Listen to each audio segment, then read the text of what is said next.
할렐루야. 할렐루야. 오늘은 고난주간 마지막 날입니다. 예수님께서는 십자가에 달려 돌아가시고 오늘은 하루 종일 무덤에 계신 날입니다. 나를 위해서 십자가의 고난을 당하시고 죽으시고 또 그래서 우리의 모든 죄를 사하시고 구원해 주신 주님의 그 구속의 은혜를 이 시간도 깊이 묵상하면서 하나님께 예배드리겠습니다. 우리 다 같이 사도신경으로 우리의 신앙을 고백하겠습니다. 전능하사 천지를 만드신 하나님 아버지를 내가 믿사오며 그 외아들 우리 주 예수 그리스도를 믿사오니 이는 성령으로 잉태하사 동정녀 마리아에게 나시고 본디오 빌라도에게 고난을 받으사 십자가에 못 박혀 죽으시고 장사한 지 사흘 만에 죽은 자 가운데서 다시 살아나시며 하늘에 오르사 전능하신 하나님 우편에 앉아 계시다가 저리로서 산 자와 죽은 자를 심판하러 오시리라. 성령을 믿사오며 거룩한 공예와 성도가 서로 교통하는 것과 죄를 사하여 주시는 것과 몸이 다시 사는 것과 영원히 사는 것을 믿사옵나이다. 아멘. 찬송 147장 찬송 함께 부르시겠습니다.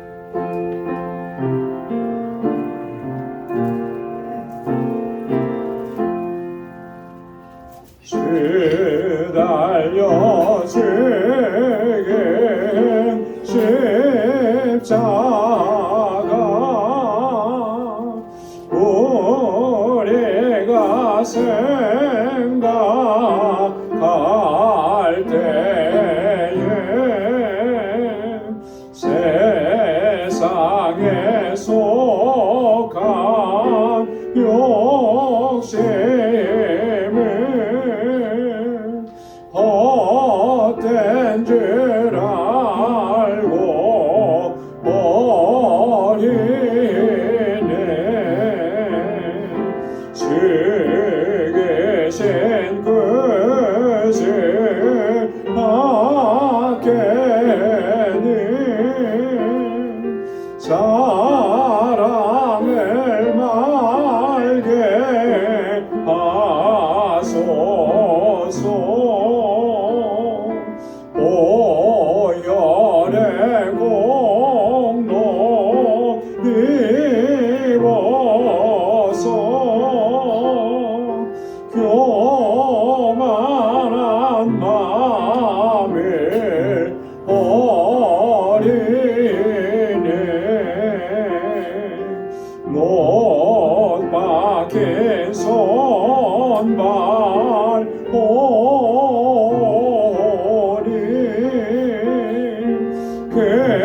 근잡이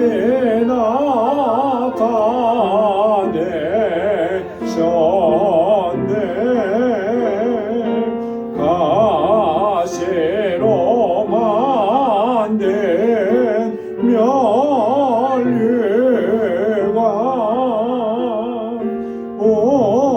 우리를 위해 쓰셨네. 온 세상 만물 가져도 주내 못 따라가겠네.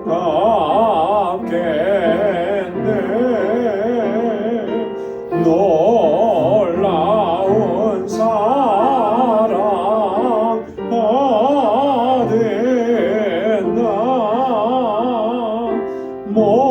몸으로 죄물 삼겠네.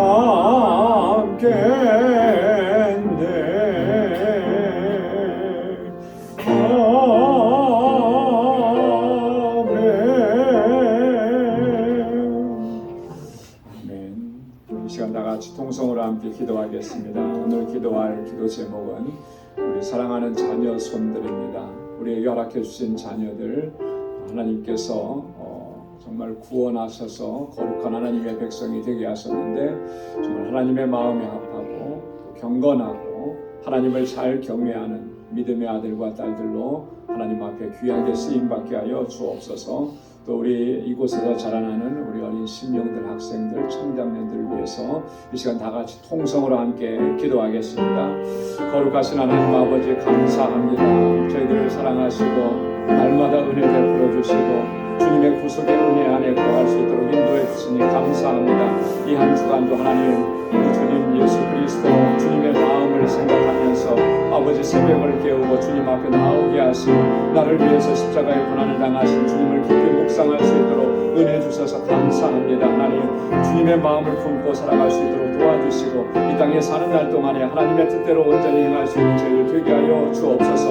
아버지 하나님 이 시간 저희들 마음을 같이 하여서 다시 한번 주님 앞에 간구하고 기도합니다. 우리 사랑하는 자녀 손들을 위해서 기도합니다. 주님께서 저희 가정에 허락해 주신 귀한 복된 선물들입니다. 하나님 이 땅에 아버지 하나님 한 생명으로 아버지 살아가게 하신 주님의 놀라우신 섭리와 경륜을 따라서 저들이 아버지 하나님 정말 하나님 잘 경외하고 믿음으로 살아갈 수 있는 주님의 귀한 백성들이 다 되게 하여 주옵소서. 어려서부터 하나님 잘 경외하게 하시고 믿음으로 살게 하옵소서. 하나님의 말씀 의지하여서 아버지 말씀대로 순종하며 살아가는 귀한 하나님의 아들과 딸들이 되게 하여 주옵소서.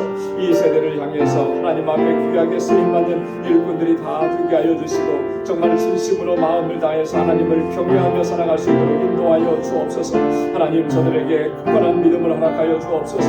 반석 같은 믿음을 허락해 주셔서 하나님 흔들리지 않게 하시고 이 세상 사는 동안에 하나님 어떠한 시험에도 넘어지지 않게 하시고 어떠한 유혹이 있어도 하나님 흔들리지 않게 하시고 요셉과 같이 하나님 신실한 믿음의 사람들이 되게 하여 주옵시고 다윗에게 허락해 주셨던 그 믿음을 저희에게 허락하여 주셔서 어떠한 상황 속에서도 하나님 주님만을 의지하고 주님만을 경외하고 믿음으로 살아갈 수 있도록 도와주옵소서. 솔로몬에게 주셨던 그 지혜를 저희에게 허락하셔서 하나님 아버지 주님의 주시는 지혜로 세상을 넉넉히 이기게 하시고 이 세대 가운데에서 정말 하나님의 귀한 일꾼들로 다 쓰임받도록 인도하여 주옵소서.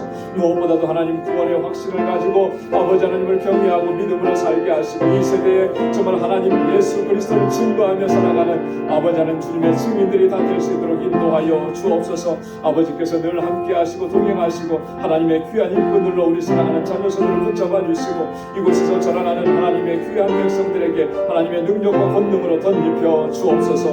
오 하나님 아버지 우리의 사랑하는 성도들의 가정마다 하나님의 평강이 가득히 차고 넘치도록 은혜의 역사를 허락하여 주옵소서.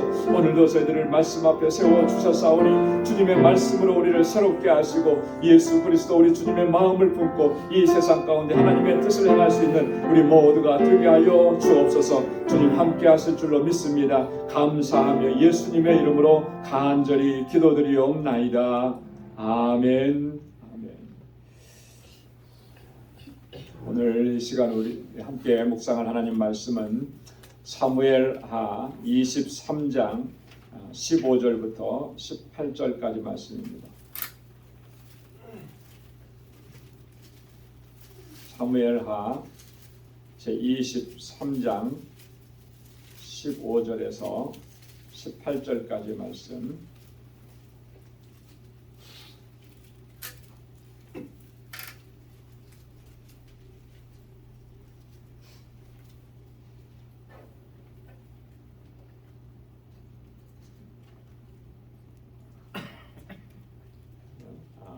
죄송합니다.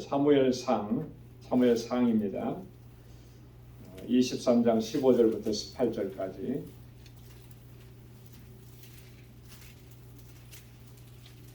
사무엘상 23장 15절부터 18절까지 우리 한 절씩 교독하겠습니다. 다윗이 사울의 자기 생명을 찾으려고 나온 것을 보았으므로 그가 십황무지 숲풀에 있었더니 사울의 아들 요나단이 일어나 숲에 들어가서 다윗에게 이르러 그로 하나님을 깊게 의지하게 하였는데 곧 요나단이 그에게 이르기를 두려워 말라. 내 부친 사울의 손이 내게 미치지 못할 것이요 너는 이스라엘 왕이 되고 나는 내 다음이 될 것을 내 부친 사울도 안다 하니라. 두 사람이 여호와 앞에서 언약하고 다윗은 숲에 거하고 요나단은 자기 집으로 돌아가니라. 아멘. 오늘은 마지막 시간 6번째로 위로하는 마음, 주제가 위로하는 마음입니다. 한번 따라서 해보시기 바랍니다. 위로하는 마음. 위로하는 마음. 예수님의 마음을 품자 해서 우리 6가지 주제로 지금까지 매일 아침마다 좀 상고하고 있는데 마지막은 위로하는 마음이다.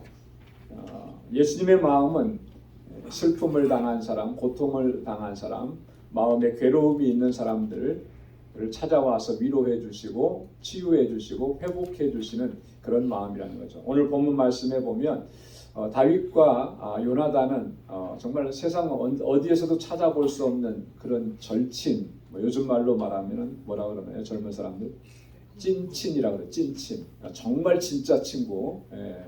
목숨까지도 내어놓고 그렇게 할 만한 그런 친구였잖아요. 근데 다윗은 지금 사울 왕에게 늘 쫓겨다니는 거예요. 불안합니다. 하루하루가 위험하고 그런 다윗을 요나단이 찾아와서 그를 격려하고 위로하고, 근데 이 요나단이 다윗을 위로하는 말을 보면 정말 대단하잖아요. 사울, 만약에 자기 아버지 사울이 이 얘기를 들었다 그러면 요나단은 지금 아버지를 반역하는 거거든요. 그죠? 지금 요나단이 뭐라고 합니까? 하나님이 너와 함께 하시고 너를 지켜주실 것이고 너가 하나님이 너와 함께 하시는 거 우리 아버지 사울도 다 안다는 거예요. 내가 왕이 될 거라는 거죠. 자, 이 정도 얘기를 만약에 사울이 들었다면은 이거는 노발대발하는 정도가 아니고 반역자로 처단을 당해도 그래도 아무렇지도 않을 그런 상황이에요. 그럼에도 불구하고 요나단이 정말 이 다윗을 위로하고 격려하는 거죠. 이때 다윗이 얼마나 큰 힘을 얻었을까, 그죠? 힘을 얻고 용기를 얻고 그 다음 길을 나아갈 수가 있었던 거예요. 위로라고 하는 것은 이런 것입니다. 한 사람을 절망과 낙심과 고통 속에서 그를 건져내고 그를 치유하고 새롭게 소망을 가지고 살아갈 수 있게 하는 것. 예수님께서 우리를 찾아와 주셔서 우리의 슬픈 마음, 고통을 그렇게 위로해 주셨고, 그래서 주님의 위로로 오늘도 우리가 승리하며 살아가게 되는 줄로 믿습니다. 우리의 말씀을 같이 교제를 통해서 함께 보도록 하겠습니다. 현대인들은 많은 아픔과 고통과 상처를 안고 살아가고 있습니다. 상처와 고통이 없는 사람은 없습니다. 이러한 상처와 아픔은 반드시 치료되어야만 합니다. 만약 치료되지 않고 회복되지 않는다면 그 상처는 결국 자기 자신을 파멸로 이끌어가게 되고 자기와 관계된 다른 사람들에게도 많은 깊은 상처를 남기게 되는 것입니다. 여러분 보십시오. 상처와 아픔이 없는 사람이 없어요. 다 지금 겉모습은 다 웃고 있고 평안해 보이지만 그의 삶의 히스토리를 들어보면 정말 어떻게 그런 상황들을 겪어왔을까 싶을 정도의 그런 사연들이 하나둘 없는 사람이 없다라고 하는 것이죠. 자, 그런데 그런 이 상처와 고통이 그의 삶을 괴롭히고 그게 트라우마가 되어서 정말 자기 자신을 정말 잔혹하게 학대하고 그렇게 살아가는 사람들도 우리 주변에서는 종종 보게 되는 것입니다. 그런데요, 보면 그런 상처와 아픔의 트라우마가 자기 자신만을 죽이는 것이 아니라 또 자기와 관계된 주변에 있는 사람에게도 그렇게 깊은 상처를 남기게 되는 거예요. 그래서 끔찍한 사건들이 일어나게 되는 거죠. 그런 일들이 가끔 뉴스에 나올 때마다 보면 그 사람에 대한 것을 집중적으로 조명을 합니다. 그러면 보면 반드시 그의 불행했던, 우울했던, 고통스러웠던 그의 삶이 보이는 거예요. 그래서 자기를 고립시키는 거죠. 자기 혼자만 되는 거예요. 그리고 자기에게 상처 준 사람, 그리고 대다수의 불특정 다수에게 분노의 감정을 쌓아가는 것입니다. 그러다가 하루아침에 그것이 폭발되면 끔찍한 일들이 일어나게 되는 거죠. 미국에서는 그런 사람들을 가리켜서 외로운 늑대라 이렇게 표현을 한다 그래요. 여러분, 이 마음의 고통과 아픔들이 치유되지 않으니까, 그래서 회복되지 않으니까 이런 끔찍한 일들이 일어나게 되는 거예요. 반드시 치유되어져만 하는 거예요. 회복되어져야만 하는 것입니다. 그래야 자기도 살고 주변에 있는 사람들도 다 살게 되는 것이죠. 누가 치료해 주겠습니까? 누가 위로해 줄 수가 있겠습니까? 오직 예수님만이 상처 입은 영혼의 참된 위로자가 되고 치료자가 되시는 줄로 믿습니다. 그래서 우리는 찬양할 때마다 예수님을 그렇게 찬송해요. 찬송가 86장 1절에 보면 내가 참 의지하는 예수 나의 상처 입은 심령을 불쌍하게 여기사 위로하여 주시니 미쁘신 나의 좋은 친구. 할렐루야. 주님이 나의 위로자가 되시고 나의 가장 미더우신 미쁘신 친구가 되시는 줄로 믿습니다. 찬송가 91장 1절에 보면 슬픈 마음 있는 사람 예수 이름 믿으면 영원토록 변함없는 기쁜 마음 얻으리. 예수님 이름 믿고 의지하고 나가면 영원토록 주님의 주신 기쁨으로 충만하게 될 줄로 믿습니다. 찬송가 94장 1절에도 보면 예수님은 누구신가? 우는 자의 위로와 없는 자의 풍성이며 천한 자의 높음과 잡힌 자의 노임되고 우리 기쁨 되시네. 우는 자의 위로가 되어주신다. 여러분, 우리가 주님 앞에 나와서 정말 우리의 마음을 다 내어놓고 통곡하며 정말 절규하면서 부르짖고 울 때 주님께서 그 눈물을 보시는 거예요. 주님의 손으로 만져주시고 닦아주시는 겁니다. 주님의 품에 안아주시는 것입니다. 예수님의 마음은 이런 마음인 것이죠. 우리가 이런 마음으로 우리와 관계된 사람들을 위로하고 또 주님의 주신 사명을 감당해야 할 줄로 믿습니다. 첫 번째 보겠습니다. 위로는 두 가지가 중요합니다. 진심으로 그리고 시의 적절함으로. 한번 따라서 해보시기 바랍니다. 진심으로, 시의 적절함으로. 이 두 가지 요소를 우리가 꼭 기억해야 돼요. 슬픔과 고통을 당한 이들을 위로하는 사역을 잘 감당할 수 있으려면 이 두 가지 요소가 필수적입니다. 그 첫째가 진심이고, 이 진심 어린 사랑과 이해에서 나오는 그 위로가 상처 입은 마음들을 위로하고 치유할 수 있는 것입니다. 둘째는 시의 적절합니다.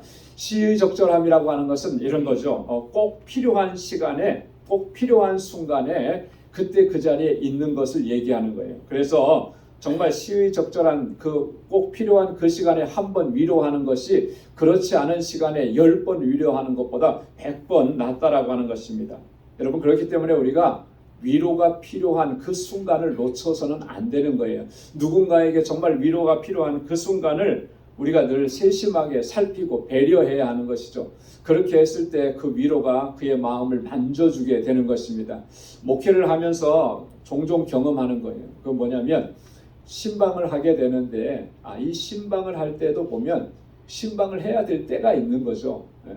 그런데 그 때를 놓치게 되면 신방을 했어도 그 신방을 통해서 위로받기보다는 오히려 섭섭한 마음이 드는 거예요. 왜 나를 이렇게 몰라줬을까? 내 상황을 알아주지 못했을까? 시기를 놓치면 그런 거예요.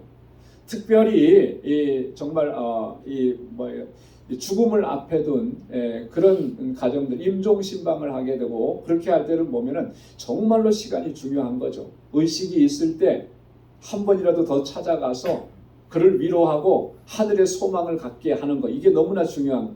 근데 그 시기를 놓치면 이제는 이 하나님의 말씀으로 위로하고 싶은 그런 마음이 있어도 할 수가 없는 그런 때가 오는 거죠. 그래서 이 시의 적절함이라고 하는 것은 너무 중요한 것이에요. 이것을 감당할 수 있으려면 우리의 지체들, 형제와 자매들을 부지런히 살펴야 되죠. 관심을 가져야 돼요. 그게 주님의 마음인 거예요. 그래서 하나님께서 그 때를 허락해 주시는 겁니다. 그래서 주님의 주시는 위로를 전할 때 그 사람이 위로받고 세임을 얻고, 사실 그런 상황에 있을 때 뭐 이렇게까지 될 거다 뭐 이런 거 전혀 생각을 못 해요. 근데 나중에 들어보면 그런 얘기들 합니다. 그때 정말 그 말 한마디가 내게 얼마나 위로가 되고 힘이 되었는지 모릅니다. 그러잖아요. 나는 사실 그게 어떻게 해서 뭐 특별한 의미를 갖고 그렇게 한 거 아닌 것 같은데, 그때 나중에 보면 그 사람이 그런 얘기를 하는 거죠. 고백을 하는 거죠. 하나님께서 역사하셨다라고 하는 것을 우리가 알 수 있는 거예요. 여러분, 진실함을 가지고 정말 필요한 때에 우리의 형제와 자매들, 우리의 이웃에게 참된 위로자로서의 그 사명을 감당할 수 있는 우리 모두가 될 수 있기를 소망합니다. 창세기 50장 20절로 21절 다 함께 읽어보겠습니다. 당신들은 나를 해하려 하였으나 하나님은 그것을 선으로 바꾸사 오늘과 같이 만민의 생명을 구원하게 하시려 하셨으나니 당신들은 두려워 마소서. 내가 당신들과 당신들의 자녀를 기르리이다 하고 그들을 간곡한 말로 위로하였더라. 아멘. 누가 누구에게 한 말이죠? 요셉이 그의 형들에게 한 말이에요. 요셉을 만나고 나서 두려워 떠는 그 형들을 위로하고 격려합니다. 이 속에 보면 어떻습니까? 요셉의 진심이 담겨져 있잖아요. 그죠? 이 모든 일들은 하나님께서 하신 일입니다. 하나님께서 선으로 바꾸신 일입니다. 당신들을 구원하시기 위해서 하나님께서 이 일을 행하신 것입니다. 그러니 당신들은 두려워하지 말고, 또 여러분들의 자녀, 형님들의 자녀들은 내가 다 양육하겠습니다. 이렇게 얘기하고, 그 다음에 간곡한 말로 위로하였다 그랬잖아요. 진심으로 위로한 거예요. 룻기 2장 13절 말씀 보면 룻이 가로되 내 주여 내가 당신께 은혜 입기를 원하나이다. 나는 당신의 시녀의 하나와 같이 못하오니 당신이 이 시녀를 위로하시고 마음을 기쁘게 하는 말씀을 하셨나이다. 룻이 지금 누구에게 한 말이죠? 보아스에게 한 말이잖아요. 보아스에게. 룻의 삶이 얼마나 정말 곤고했습니까? 그죠?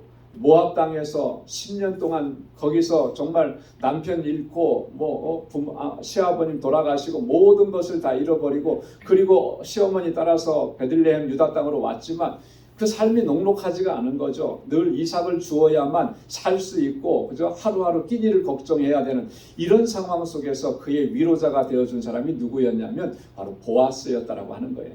그 보아스의 위로를 받고 룻이 얼마나 마음이 평안하고 기뻤으면 이렇게 말하는 거죠.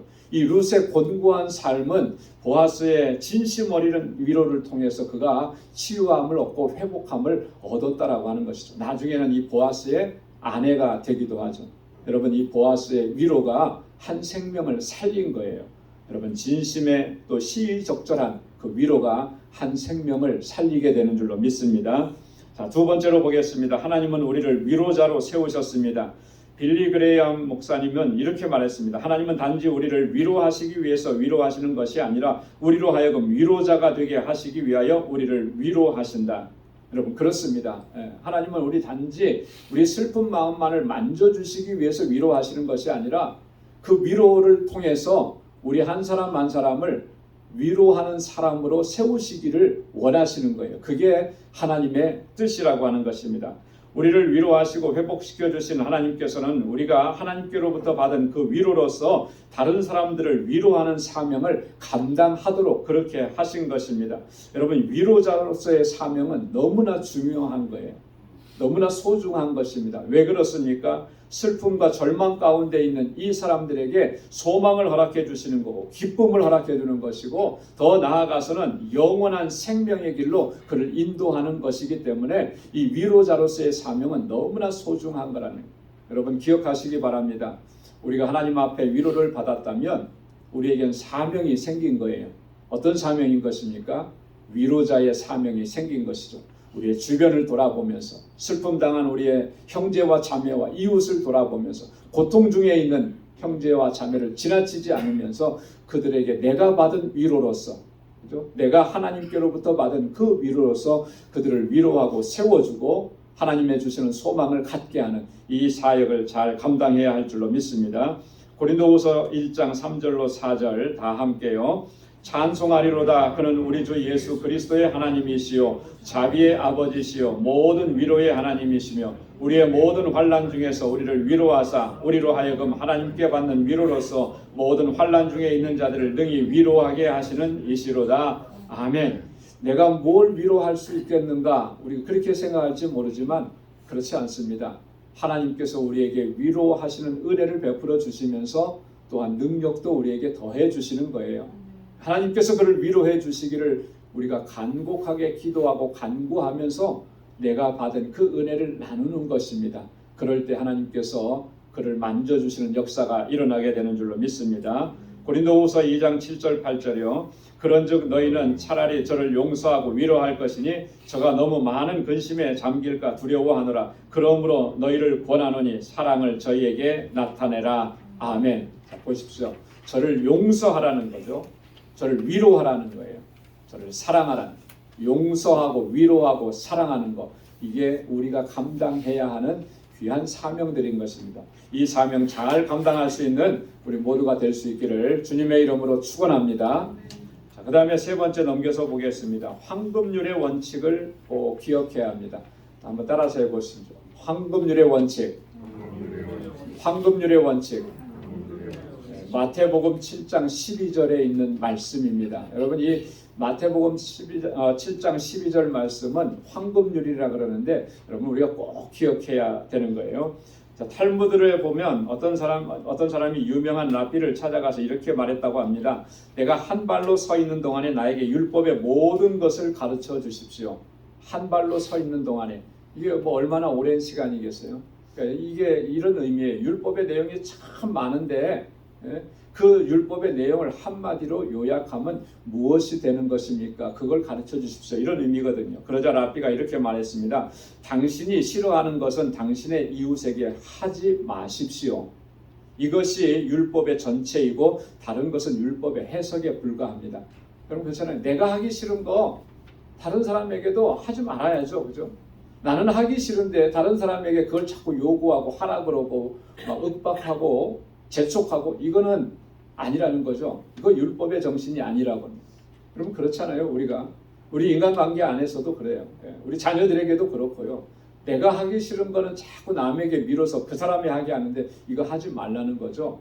오늘 이 랍비는 그런 거예요. 이게 율법의 핵심이고 전체다. 이제 이렇게 얘기를 했는데 자 보십시오.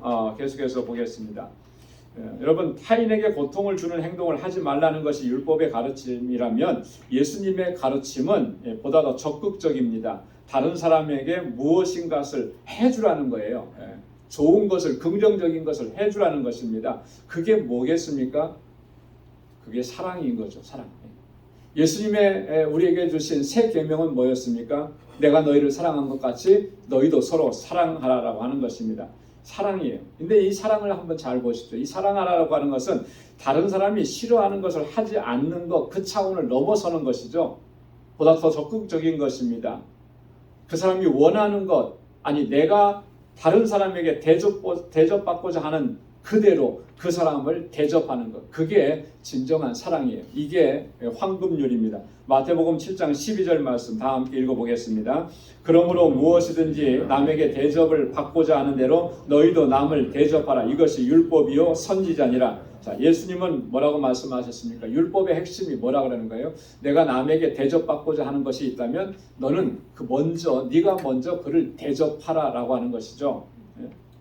누군가가 나에게 무엇을 해주기를 원한다고 하면 그 원하는 그것을 네가 먼저 다른 사람에게 하라는 거예요. 이게 율법이라는 거죠. 이게 선지자들을 통해서 주신 하나님의 말씀이라고 하는 것입니다. 그래서 이 마태복음 7장 12절을 황금률이라 그렇게 얘기하는 거예요.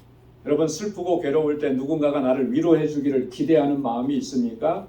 그렇다면 먼저 슬픔 당한 사람을 찾아가서 위로해 주실 수 있기를 바랍니다.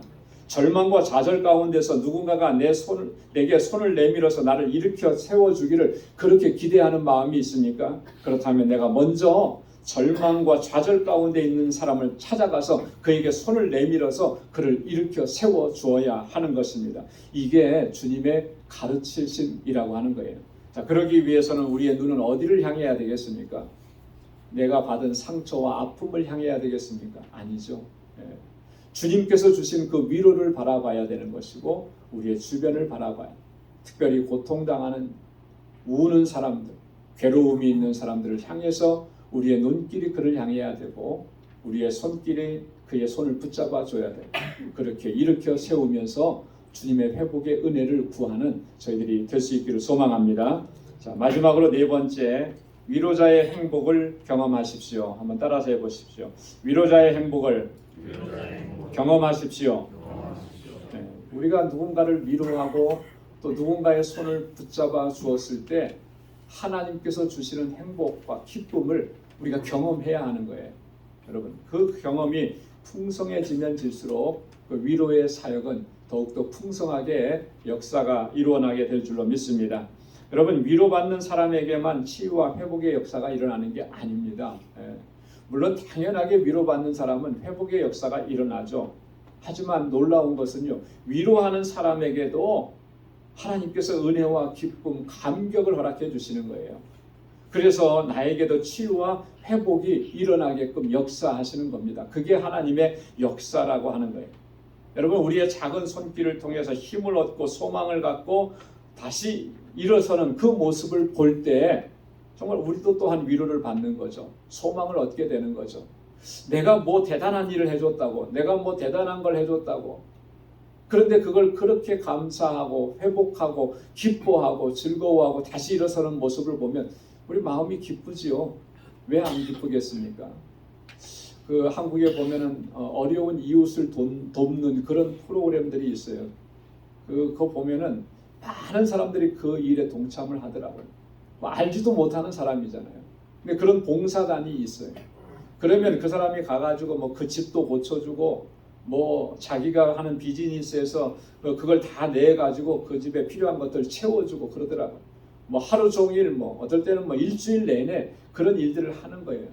자, 그런데 그 봉사하는 사람들의 얼굴 모습을 보면 한 사람도 찡그리는 사람이 없어요. 한 사람도 억지로 한 사람이 없더라고요. 그 일을 하면서 자기들 마음이 더 기쁘대요.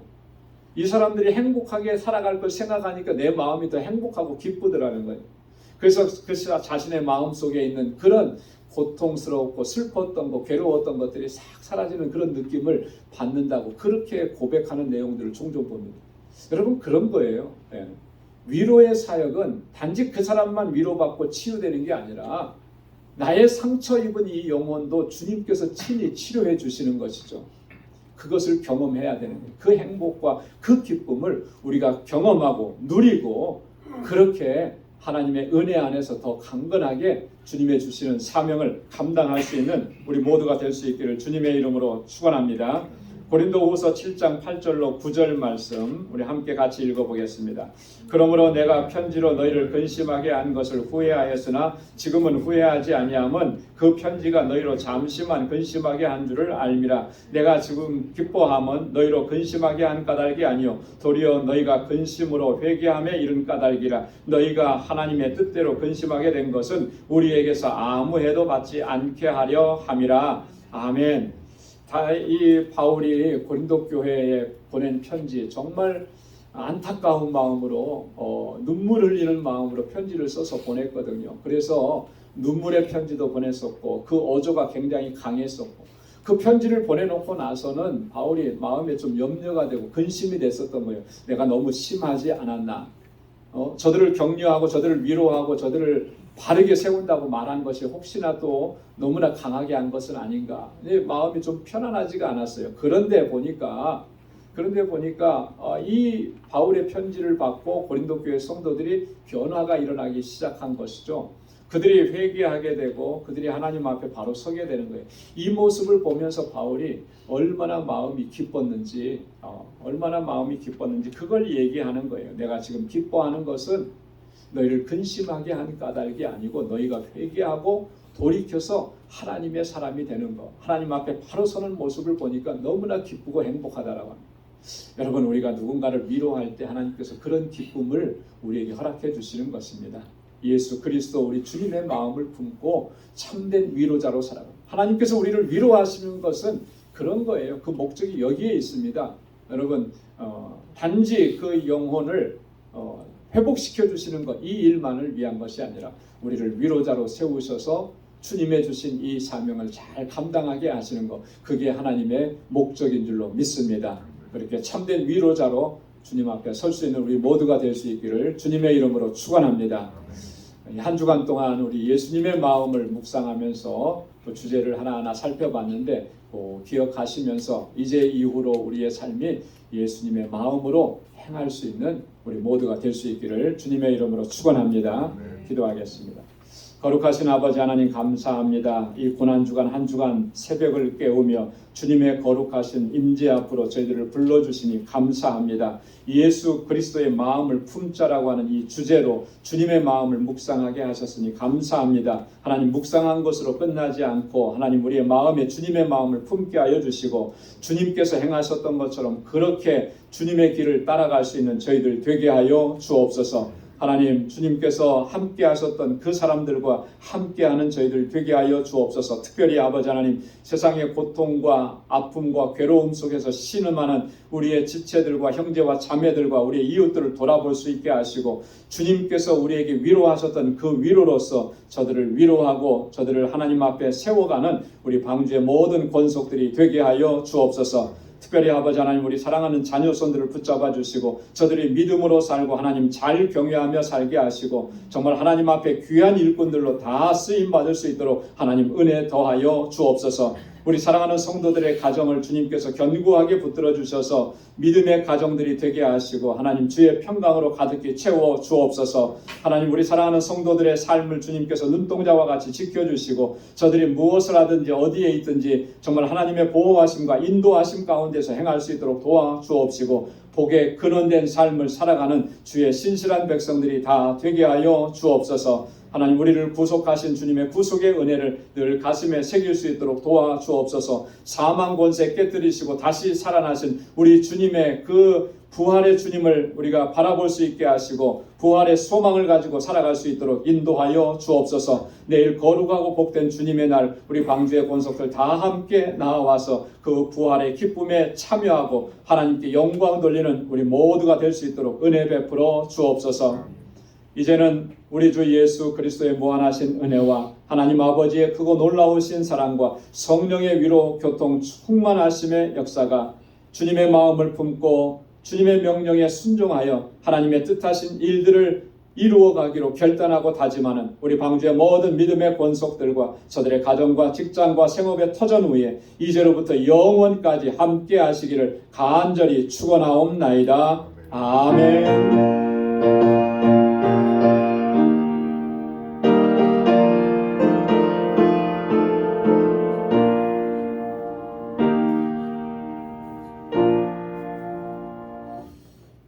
한 가지 광고 드리겠습니다. 우리 내일 부활주일 새벽 예배가 있습니다. 내일은 5시 반이 아니고 몇 시예요? 6시입니다. 6시 다 나오셔서 이 막달라 마리아와 이 다른 마리아가 가장 먼저 부활의 주님을 만났던 것처럼 그렇게 주님 앞에 나와서 예배 드리실 수 있길 바라고, 내일은 그 새벽 기도가 끝나고 나서 간단한 아침 식사가 준비되었으니까 또 친교도 같이 하실 수 있기를 바랍니다. 그리고 내일 낮 예배는 11시에 드립니다. 시간에 차고 없으시기 바라고 뉴스 EM과 함께 연합으로 예배를 한 번만 드립니다. 8시 예배가 없어요. 예. 그리고 오늘 참 너무 감사한 것이 하나 있습니다. 우리 강희원 장로님 오늘 퇴원하시고 오늘 나오셨는데 정말 이렇게 하나님께서 은혜 주셔서 잘 회복시켜 주시고 또 함께 또 예배 드렸습니다. 우리 격려의 박수 한번 부탁드리겠습니다. 너무너무 감사합니다. 아직도 좀 회복되어져야 되는 그런 시간들이 필요해요. 그러니까 여러분 지속적으로 기도 많이 해주시고 또 하나님께서 다시 예전처럼 강건하게 해달라고 기도해 주시기를 부탁드리겠습니다. 우리 각자 기도하시고 그리고 돌아가시고 오늘 하루도 주님의 주시는 은혜로 승리하시기 바랍니다.